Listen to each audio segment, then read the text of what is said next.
Ia, e whiwhia nganga e toi whaatalo whātum, whawhilo i atu le tūlao le awauli, ia po le afi foi. Ia, i le whaasausanga se tātou a tunu, ia e maise lava nei a tātou paanga whaafonga, i le afi ma le afi malo lava le tawatai. Ia, i le aso, i vale nei o le masina o Oketopa, i lona tausanga i lua afis fumuleiva, tātou pokalame whaapopo nei o le TAUAFIAFI ma LOABAY. Malo le soifua, malo le langi e mama, Yo te ilo nisi o nao sili pe e se awa wave o na mata tātou pokalame o le tali. Ia o na o lea iei nai tōtua hia e uma o na tu umude e lea o tātou ofisa. Ia o le anganga na e fia whaatalo whātua nei tū la o le awauli. Mahalo lava le usa i whaatalo whātua mistangang. Ma whaatalo whātua first Maori e la atu vele fia whaatalo whātua le tātou tunu. Mahalo lava le soifua. E taro si o manui o tātou le lofa le tua le nea fiafi ia ale fiafi ne o le asululu. Lewa awha le vaiaso e ka si o manui o tātou le nisi o maua in whanau noanga ia pe voi nisi o mo ngasi ngasi ia pone a inga whainawa whea malanga mimile ati. Mai se mwhana atu le tua atu tau ia amari. Mai atu lunga le Facebook nei aso ia e tele lava ia meo news mana nei ia. Happy news, very good news. E foi news foi lele bad news. Ia pia lava ia tu le tangi si tinana ina ua wa maliusi no tama pe amari tolu por fato sanga. Tōtou sanga. O tu le lopo le hali tu inga ia ua ia pe fai e meso le tina pele ia ia si antama o matua vai o tu no winga tolu tau sanga. Tangi o malele le video na mari la tu mata pe amale valu minute. Le te mata e tangi tala e astina malingi foi mo tolo i mata so o le tūlanga le e whenanga noa ia finangalo foi o tangata ne whaalia i lea i e to inga videos o le whautuanga lava ia e lea o ia la po atom whai ngā e sao ai nisi o tangata ne matata noa nei tai whaamsinonga i lea i o ata whapene e tu e tangata i lunga e mana tua o se vainga e a fia mai la tau le matamatai ia o ia re tai o mo matamatai o tangata pe o no lo tino tu manu anga si mea ia mai fa no tele o le fautuanga na ia tātou le tapu ia ta fa mole ia feta la i lau tō fa le mai tilo i tu o mai fa po ai o lo a fia a wa o lunga social media e le na o tō a inga e ana Facebook po o lunga le YouTube po fea lava o lo mai mo ai mata e afe ma fe lalang e o nisi na ai sa o le mana tu fa dia nisi tai fam si longa o tata no le na wa break mai le ko o tata no me yo ata ta pu e ma tu langa fa pena o tangata e taua na mo ta pu e fa pe fa laka ia e lo le o le ko no ye so lai ko o fa mai tangata o tangata ia tau na mai tau le le atu ato a mata mai lama mai titi ina ia i loa le taimi e va ai mali poti lo le ai o to inga ato fala vele fa peni e kipa o ia mo memories foi ai o le fala o te le fo ile le ono le a fi o mato i mai sia ia o risito ina fa mai ngama ko kangi ia ke ia le o manu ai lo na ia loto tu se pele tawai le a inga le a wa va ia mal fa no no le tangi tala tina wa pe fo ni mai fa to a sa mai ni sila wa tala va pe na lo ta fa ia tina pe ia le to no fo si ma fine le male tamale titi pe ia lau si mela i lon tama a le ala fatu a o mai nei li sila ia o va inga fa moi no tola ia le na va ia le video na a le foi na va ia video man a was titi ia o le man ia o pa inga akala man ia fa pe pe la le fa la vele te mai tai na do atu ila utala mai sambol pon le na na te ia wa umalo na soifu o le o nga le mafau le se tu lo le na ti falanta avale tu e funga le ma fi ai si ma fine le o le mana ia il fainga le video le o le po e male sin le akale ka vale le la via a o le taimi o lai so i fu mai si ti mai ta ile ata o mana fa mai ta ko inga akala mai fangu mai ai io na winga taimi au so i fu a woni pu e mai ia le taimi o fa la via o nei le mana sti ti tai no ia o lava io o lava ngalo Mare telo finalo mari pena foi meto telo la tu sai ai a wa uya pe foi no se me foi no o se wake up call pe foi no fa fangu mai foi le matua mi sa matua e fa tele le il va ai no tomati como foi tanto ia oni se pulo va ai la tama ma to no tomati mari ole le ele ela aiki to le ula va vale ele le kai o e fa pe o e va ki o kala fo ia wa le si ma ko ba ia o ila fa ko so pe le o ka ma ko they can't consume all these whakongunga. Le ala kur ke media. Pa kala ko me kiki ia ai alwai so nga ai kango le o ka bo e ku ia me sia mo la wa. Le ala ba ai ia le wo so fa la lu mane tua na watu e tatu tala mai sa mosi me a fa tau sanga mai ti avea le ana oso i lalo male pasi mo i lalo mo bulisho te ma e tele yo fotuanga le lava tata lo pela po kala me ati o yaso mai le ngata o ma tua va ingo fa no ai o ave ta avali pe fai mai o esa o ese e amo e mo dia lava o le ala esa idi pe ai o ke lava i mo esa va ile le ile ala so asi me to sanga le si alo to le ia e ke sa we face le kula fo onga e ke le akula mai o inga fai pa le mbula wa i lo sa Ka le tu langa na ia o la ta fa tuanga e vatu ta to matua ia po ai le mana o nga fa mal ba ingo tamati o tu la fo ingo tamati tu sa lo to vole le misi la ba nga na ile wala o le vai o le sami ia na fa mo afi vo le tono fale e te bo mu sa kilo ta vale pe so muli tua e ba ai le lei ba o sta meti la ve pe so muli ta vale io ala lo ino o tele foi fala vela fa pena sa o le e o la fi ko pa o vo ta vale o la iki e le lo mai e fa ia matatu tavale na pen fai lo te Mari ia se ka slow down ma tu ai slow down ia e mo la no ai tu e le me tu na ia lo fai un fai te mi ke la ko ia tu pasi sel pasi el mo tu am le mo wa se lo mala bo mas sa te me tu ole pasi no na wala la le o ke vai ele o lo sa ia to tele e ka mo wa fai kai kar ke mi nga e ka ke ia lo pang ko TAUAFIAFI ka le nga fai le fo kuanga ai ko wala pe ua masangi le mera le aku take over pasi pe aku wala ale nga waka e ku la pasi ide se o nga ku ai fa mole tato o fa manatu le mo o ata vale fa mole o lo tiute o le motinoa o lo sa le bu dunga le ala tele nai tanga te sava vati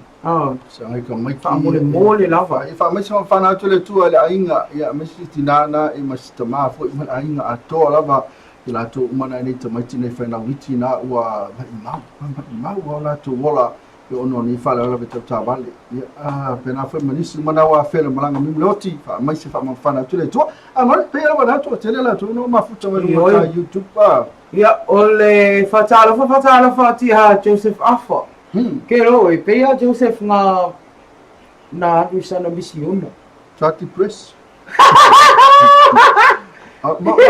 le vai se Facebook mo se tami umila ape a man masina o ma ko stretch Chati Press disi ke ngal ko i ol piccola che rido no tenho pitole ma vale le tenho la o le ke mo en kan ole na tenho mato aingo ma mato novo ola piccola che do fa qua abbiamo con malo lo che nega kusa nga ave fo mai wa feel we ave fo le fe wa ingo isi mau mai e pese ai fo mai mo pingi nga fa fe dika e fo ele ya eva o manco ele kau kala ke minga mai e le fo kau ka so le ave fo mai palang what's the problem with my I'm stretch boy I'm stretch so mai wo me i don't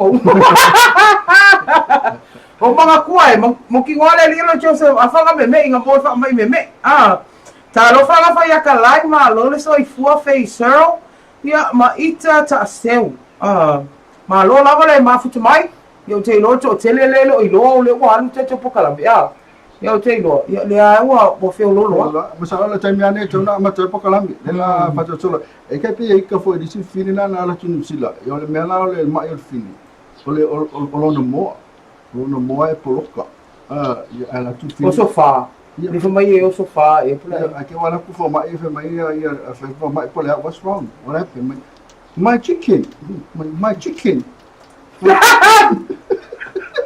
wala wasi finge fa pala ngure mo my chicken wala que le pe mai toy ele toy ka o mo my chicken vai tike le Filipino. Maria mo Filipino pa tau le ka. Nisi yo ila, ma to mo Filipino. Ile la foi, ela a ka ola kole e for P. Le P. Ya ka fa la ko le ka, my cat. My cat. Fuck be sharp foi ngali. Yeah, my cat. Fuck. O pela o ise mena tu pula no cat no manava. Fuck. What's wrong with your cat? No, my cat. Fuck. What's your cat? Okay, well, the cat on the roof of the house. No, my God. You've got lo pronoun singa na upo meio Filipino. Akau le Fia que ai makamaka Filipino. My cat. Ya na, wala na futa mai. Taro falisi am tuala ifesili. Malo lava. Le kari mai. Bai, aga ere ko south ere nga e por fide buo. Pokalame a, langa. Tu votan pokalame. Ya, tau fa na. O tau le kim. O le afu. Ya, masalah tau ala tau yas fa na. Matual tau free plus ya na long maros tau le tatu was fa na. When we tell tau se fo, pe fe nei le la so fi ne so fa nei. So Lulu nei aso iva. Oketopa. Ya, fa na fa nei le nei so fo mai ya manuia tele tau so fo pe na fa mai amanto fa na wina tu yo ono lang maros tatu free plus ina vai lo fa lata. Ya, pena for tatu la lana ina I papa toi 1 pa 1400 skona ina istamaki for sanga tonu la martatu Alta club ya awa suya ina oko kai mani va be la fome la uta ma ile kai o kisi mas la fome no awa ki ko ise le vesi voi le fa malo fa tai telele free plus mo long ina yo tatu fa mianga so fo mas fa lao pe tai o lele yo o mai lava sa to fa mianga au le solo te lo nei las fano se tasi te mai tai tu stala ya Rosalia Stefano tivitasi ya famanuia antu los fano Rosalia ya sanga fo ai pele tua malo se su ai pele au mea pepelo le aso manuia tele los fano Rosalia ya mise la to uma lava a mata mai lava ise so stina po sama matua e o lava ise o pito titi o fa popoina tau sanga o lato se fua famanuia le tua ya to uma yo o to asfana happy birthday. Ya, fatalo fati a fei pena foi ngafa a kalai, fatai la ma futa mai ngafa fei ya Joseph Afa. Yo pena foi ita ta seu talo fala mo riet fa pe mista ma lo ngalo ni aso lo fat mo lua ya ma lisi am tonai veseli le ata mai e ma fei le ma kwa aka mai ai lo outstanding ya pena foi ila ma ngafa mai ka lo fala va sis ma riet pala Nango malo LOABAY, thanks for sharing the light of Thailand. Yeah. La kao la kao is si malo oi mai e fa fongo le tatu. Le ai fa mo i ko tala talo nga sta mo you. Right. Oh yeah. Ya fa mo muri lo tatu you so na fa sina va ver tatu pokalabe. Ya ona ina tutu hia le ma alofia ne fo ya fiafi. Ai o tutu ese o ko ma sola le la alu sin malo lo tali mai fa wa tatu pokalabe. Single-use plastic water bottles are a big waste problem in Samoa and for our planet. Do not throw away water bottles after drinking. Take it with you. Keep beautiful Samoa clean and plastic-free. Bring a water bottle when you come to watch the Samoa 2019 Pacific Games. Fresh clean water is free for all at all venues. Keep beautiful Samoa clean and plastic-free. Walo malama lele ia inga matulanga manaumia mo le fao ina tu le elitisi ilo mau ta pol business. Olatus. Oi kia umor. Oma, ko ya le kisi. Oi da guano ko. Wai la fai modi fai le sen. Ifa pe fe kai wai so sisi na me. Ai. Ko fai modi fai long le sen ifa kanga la kula fo le kisi. Ka sa inga pe big ka ven ka kisi. Okay. O me fui pe. No payment, no power, brother. Monisi famtalanga vala au mai leono lima o lima o leono lima fafitu. Single-use plastic water bottle.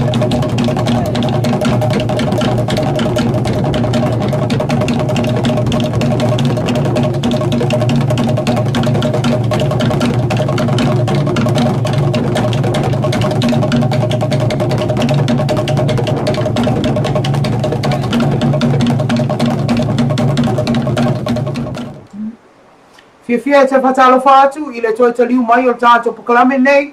TAUAFIAFI mai LOABAY e usi mai loa o whaafonga.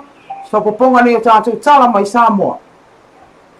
O tātou tala mua, o le tai au nei le ana whaawawina ai mori mau i le mataupu le alo o suisuina.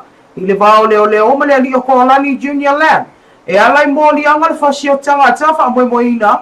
O le tango whai le nāre mea moni. Whaapea i mari wha o manu atu ngā. O le nei mataupu le lona lua i le nei o vai aso talo o whaawawina mai mori mau leo. E peo na amata ina mai lawa i le aso mafuol vai aso mawai. Se iau o mai le tai au ane la.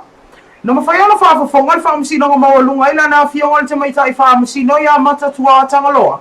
I le isi mori maua le tūtangi po le tua leo. Mai le sisunga i le ali i leo sa tini si ni ai a sani afu. E tūtala na whaamatalaga. I le mori maua le sisunga i a Koalani Junior Land na ia whaamamawina. I le po le aso ruasful maritasi o Oketopa tau sanga o mawai. Ne whaamatala ina e sani e whaapea, na whaamatala ina atu e Koalani a leilana mori mau. Na whaia se lato inunga a malosi masau o ia male tau whanua i a sio, male tau songa Koalani e ngoi a Junior Nofo i se i le po leo le aso nai, le aso ruasfulu o Oketopa. Na whaamatala ina e sani e whaapea, sa whai atu Koalani e ala nana mori mau. Na ta ape leo sio ma Junior e whaawawa i lava la inunga malonto o lua i a sau, i lea waweao. Sa whaaria sani il mori mau Koalani na ia ta ua ai. Na sa wanga i le potu o lok momoe la na whanau la i tia to o lua. Ewa ai. Ai whaate ia le toi fo i atu. O le isa sa au i le no fo na sa whai mai ai. Mai ia tau mo whai loa e au tilo solo. Mai ia i loa atu ai vai o sa u o lo i lalo le vine kai tu o le la fale. Sa wha vave atu i ai mai ia i loa. I o lo tau i le vine kai i o lo so o lua. Se tu lo. Ai o lo pa i le leo na vai le pala. Mana ia tau mawhai ai loe o nga i lunga le tino o lonto o lua peitai, ele i mawhai. Sa ta moe mai ma avatu ni naifi se lua le naifi la po awale tama i naifi. Ma tau mawhai e tipi le mai o lo tau waisi o lonto o lua i lunga le vineka. O le naifi la po a, na ia whaonga ina e tipi e le maia, o lo pipi i anga i le la le vineka. Ai o le tama i naifi na tipi e se mai i le maia na mau i le ua o lonto o lua se i tu lou. Na whaangwa o ina le mole mau o sani ina ua fisiri atu le ali i o. Lo ia o lo tu mo Koalani a komisi Korea. Pe moni na o la tau tapu e ina ata o le tino Koalani e le ise ofu. Ma po le a foi le mafu anga le tapu e ai tari sani. E le aiso na mala ma anga ini ata. Ma o lo o wha amawina o mafoi vaenga o la tau suesuenga. I le la tau running sheet po le pepa e wha amau mai tau o lumanga. O suesuenga na wha atino i le nei mata upu. Na wha iulu mo le maua sa nilo na ta ua le wha masino wa. E wha aso o nofo Koalani lata official CID a pia. O na wale fia alu le whale. Whai mai, wale la vano fa to atasi pe ua lonely. Ai le i tau fia i se sela. E pe ono fisiringi ai le lo i a Koalani i a Korea. Le susunga i le ali i sa tini sinia i a sani. O le tai au fo i ana lela, le ana sui ai le pule tu tasi a le a fionga le wha masino i a vata tua tangaloa. Ia aso whaamawina mo sa wanga, o lo tua ia na whaia e Koalani whaasanga i tamatene matua Justina ia tālei. Ma ia i ulai se ia o ia se tema, o le tausanga e lua fesfulu ano. Ma sui anga ia au kuso i le aso mua, se ia o atu ia se tema o le aso tolu tasi, o le tausanga lava lea e lua fesfulu leono. Na whaama e ai fo i le tai au nei, ia mori maua le tua leo, i le suesue ina le nei mata upu. Ma o le aso atai au, le o tolo po ia le afionga ia tua tangaloa. E a matalia ai aloa ia mori mau ane tu te te. Inisi o tala o te ena malosi e se whalapuputongo wha ingoa ina le beneficial future for Samoa. Ia tua inga le toa tele o ila tauna apala inga wenga whaavai teimine i whaapea. O ni whainga tau whaasese ma tau whaavalea o whaia nei whalapuputonga ia ila tau. O nisi o nei tangata na o lato whaadia i lunga o penga te whailangi ala ni tustu singa, whato awa ai lawa leo o tutongi ni tupe whai e CV. Matusi apala, i le te mina o atua i tua i o lato afio anga. Ia le nei po kalame, ai le ngata i lea, o ano o tau mafutanga na tali ai le aso. O le nei whalapuputonga lea na alu atu mua i o tātou telefoni nei vai aso umawai. Na o lato whaadia i tangata i pa se lau mon tupu awa noa whainga luenga mi whai unu whaamanuia i na iso tangata Samoa. I kampani e pe o Coca-Cola, whaapea le Hilton's Hotel, A toa I mas company va whangota I Amerika Samoa. Pei tai le sali mai ele li pule le ne whaaputonga I Samoa nei a alo whamanuva ai. E whapea. Ane se tau whaasesenga I o inga le lanto ofisa o lo whaia. Se mamanua ele mai mawani ala tau tupe whaanga I o I visa o tangata o mane. E o ai Amerika I nenga ruenga whaavai teimi. Na ia tāua o Samoa le atunu mua lava wa ave ele ne pokalame. Wa a mata ona whaiti o tangata apalai. Ai o isi atunu al Pasifika, o lo mau pēr to vai tā talia le whaanga I o ino visa. A wae le whai ngofie, o lo afo o mai Amerika, e whaanga I o I umamai ai. Ne tā uafo I alo, o ia I loa ai o to telo tanga Samoa, e le te ona lava le ono sai, ma e vave foi whai unga whai. Ma e te tau ona lava ono sai e tali, tau alu manga le whaanga I o ino visa nei, o lo whaanga solo ina le malo tele. O ngā ruenga nei na whaalia e alo ni awa noa le lei mo nai nei tangata I sa ili ainu manai mo lato ainga. Mai le o a fia aile malo. Whaapea le ofisa le ampasa o Amerika I Samoa nei. A toa I male e kare sia Yesu ke riso le aupa ia osa I ngatai. E peo ne se ona whaailoa inisi o lato ofisa. I tangata na apalai nei awa noa whainga luenga. O le tala muri wa whaalia le whaanoa noa ma le mautono o disel mamalo le atunu. Na mawhaiona tala noa mai tala mai Samoa, ma e leo fia whaailoa lātou suafa. Ono o le tūlanga whewhewhe mātunga lunga. I pango tāi o toa sola mai fo I tua matu ese I tāni malanga. Sa tā ua se tasi o tina matua I tāi le whamasinonga tāi ane le la. E la ona le whewhe man whanua noa pe a whai o le uma e ona whausia to ese fau I tānu malala. E pei fōringa mai o lo sao mai lava I whafo nei pango tāsi di siri ona matu ia. Sori ngā tūla whono o lo whare pui ai. Whaalia le nei tina matua, I ta tauna mātala I le pūlenga al whale pui. A e mai se fo elf so soani al matanga luenga o leo. E ngā lulu e whaatasi ne I to e vave ana sa I lia. Manuele I o tūlanga I pe o na ia isi ali I pango tāi to adua. Lea lava ele I maua e o mai lava le temi nei. Na sau no se tasi o ta mama ele I tuma alo a inga le tai e whaalia lo na I ta tele. O na ole a whainga tāre wa inga o mea tō tino. A e mai se o whanau teine mai nei pango tāu to so sola fo I tua. A wālona tātonunga, pe whai mai lava le au tea, e le popole e ene pongo tae whaatino lava le nei soli ngā tūra whono. O le temi nei ono tau sa I lia pele leo I ele li o lau I titi toa lima mai sa ta puala, ma ani seko vai le ima ia ele. Le ana sola mai tua man to ese I tan malala le vave a o le aso sa, na se ima vai atu nei. O le nei sola anga le o whai eswai unga kāpe nei tai nei wha malolo le tū mawere komisino whale pui, Ia taito sawa Edward Winterstein ai whanga solo Yesu suenga. Maua wha malolo tu mawai nisi o li leo to ese. E peo le ali ina ia talaina al pasi maapo o sela na ia li pongtani. A toa ima se tasi o li leo le na whaalia. Na moe le taimi. Ola na tiute. Ia le whafonga le atinu e meisel tanto au whafonga paanga. Ia o se tamu whainga na ale sino o tonga tanto tala me Samoa. E pei ona iai, ia I le nefo I tūla o le afiafi po le aodi, ia e pei ona maseni ai. Au te iloa o le aali sina malolo popua lea, o le taliu mai lea, whawhonga lo I tātou tala o ta'alonga, e pei ona maseni ai. Malola vale ona sai.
E a tau lea ngā fia to e whaafeilo I atu ai tātou au whaafongare ne tu la lea wauli. Au te fia whaalawi la atu o leo maurif so ta inga maltua ngane e iulai ngale. O le sui o tātou au nanga wafo I se li poti o tālai tālunga tālo fo iulai ma lo lama leo ni sa I nei aso Lulu.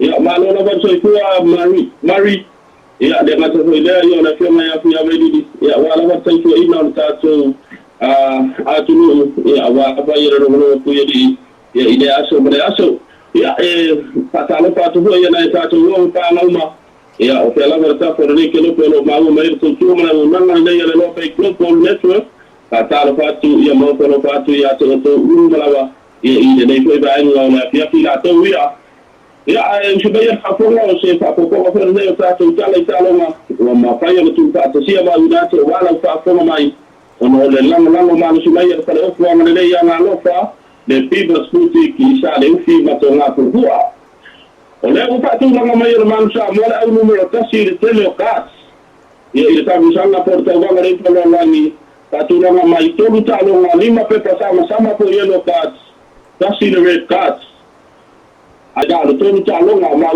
tu ma ti lai fa lo nga nu malele manu yo fa nga o fa una fa ale world rugby wa ta pena ba nu sa mo fe lo ai mai lani ile ta ya la sa ile ko kuata ile tu ga ta si lo ba o tani sa mo aso spurto no Oketopa wa fa suriva ila na talo ma fa ile ta ga ngale ko lo lani ile puno o tau ga ai ani so talo ngale ko lo lani wa mai ile sama TAUAFIAFI fa mo ai Afrika sa te kana te ona lela ia ye ono sfuo no ile na ole pitu wa fala ni lo mai lan around Samoa ia ona tu na lua tolu ala fal ayo wi na ile po kala me fala ni lo le lik for life fa mai ai na ia na ngano na fa tinu ko fa ai ne ole ne ko ta shanga wa ona la de filia ya fi ile church primary school fa le ula le pe primary school man le tu na ala fi anga saina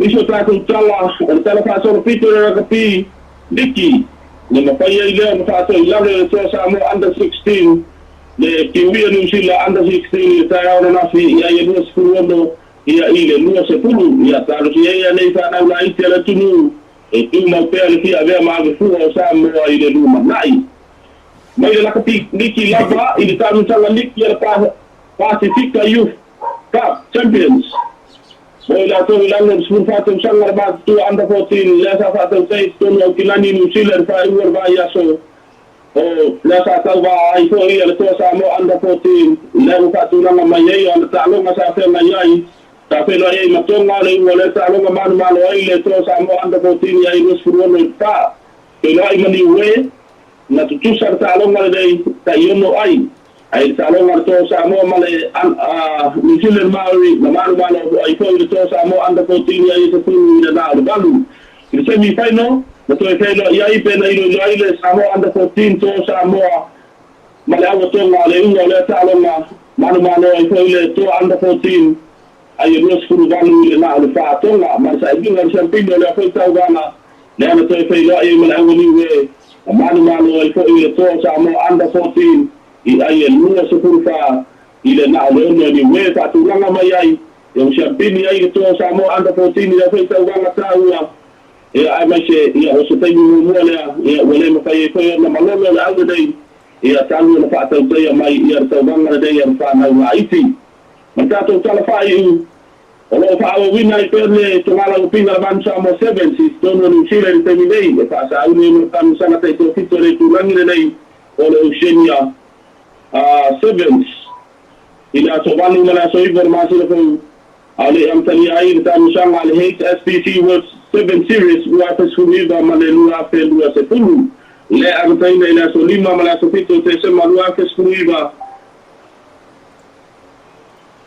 ia ile ta mishanga tai to fito itu pai mala fa ai o le dei to sanga le fa ta tai ai ke ta ya Afrika sa te ila so suniva ma so suniva te se ma lua fe se suniva ma malo no ai no kisi masi martu sanga fu ai wa fa la wi lo mai le tu le la tai to fito le tu le fai ai le le warm up game aban samo 7 ma tai to fito ni sila le bala ma tu no ta wa tai to fito le Oceania le fa ta ya ya ile masi no November ya ai mai se ya o mai ai o le ta wa tai to fito le Oceania por ai tu langi le dei la fa la wi lo ai ia ia le auta i to fitu ale atulu ale amalanga tu ia te tai ma ave fua ia la tulu ia i te wanga tai to fitu ale lalo lagi ila o pa uma na ta tu tala sa longa mole o nga tono de foi ba yaso mo so la pa po ma ia so fa wele o mo ai mo te videi mo te reina tu so fa ba o pe na ye masu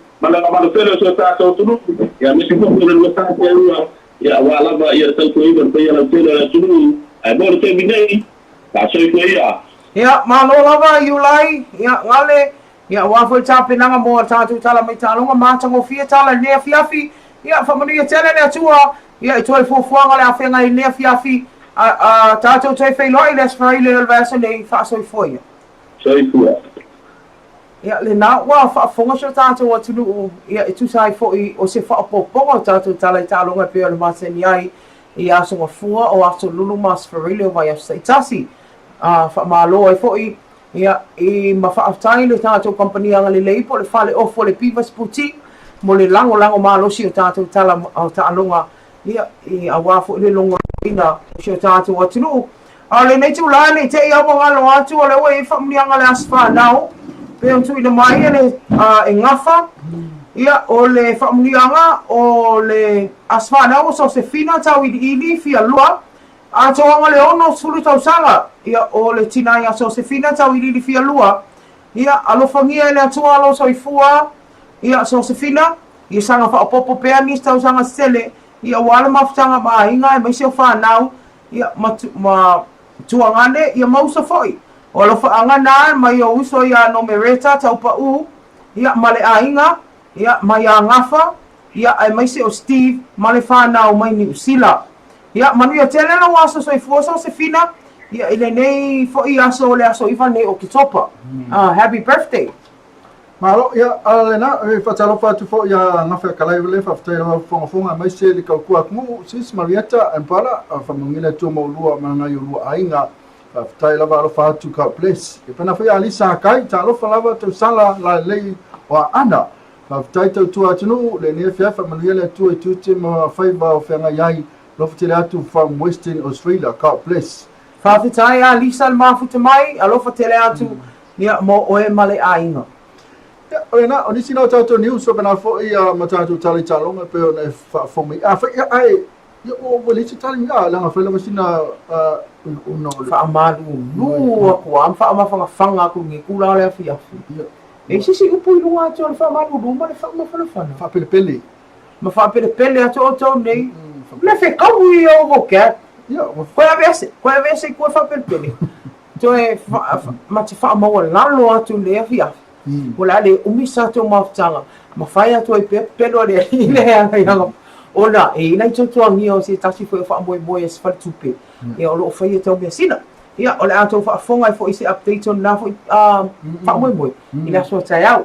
Ai mo te mine. Ia, ua whaalawa la uia to. Ile ne tu la o le afiafi. Toe whaaftai to e nei tātou company o la le tā ua i ono le uti o te mi au la o tau lango i le whaangaloina whamani a tene le tua nei tātou company pisinesi o le lango sua i tātou pukalame. Misa tawaka tātou ke whela Toronto, i pena for Western Unit. O le SAP, Fesco, ia pena for ia ma tātou mtangawenga le STA. Ma le EPC. Ma loa la varanga lu nei ya Bivas Boutique ya ma le Free Plus ya ya ma tātou company mana ya o si o tai au i ona toi fa o talo fa tu fa ma loa tu tai au a temene ya la mai foi atu foi tau kama mai stas foi ya o me tau tātou silafia ya tātou tunu ta ua i o le mea tu kava mai mai se lava i ma su ai na pe isin Pamu. Fatala fala tia vitinia fono i moana. Ia, o leo mafuta mai vitinia le la tao. Manu ia tele lama lo mafuta mai Brisbane, Australia. Tai lo mafuta mai ia ngale se watu. Ia e tau au mai la tatou niusina ia wa mlusu de fia mlo mlo fa fonga ia misraba ia pe mo ai foi spamu. Ia ma se ona. Ma se paumle. Ma se ona. Manu ia tele nei fiafi. Manu ia le tua, whelo ai tai au. Tau whaasai fua. Ui, kukusa le ili. Ui, vare kisi mai. Ia, pea ia oi ia. Vare kisi mai a Sio College.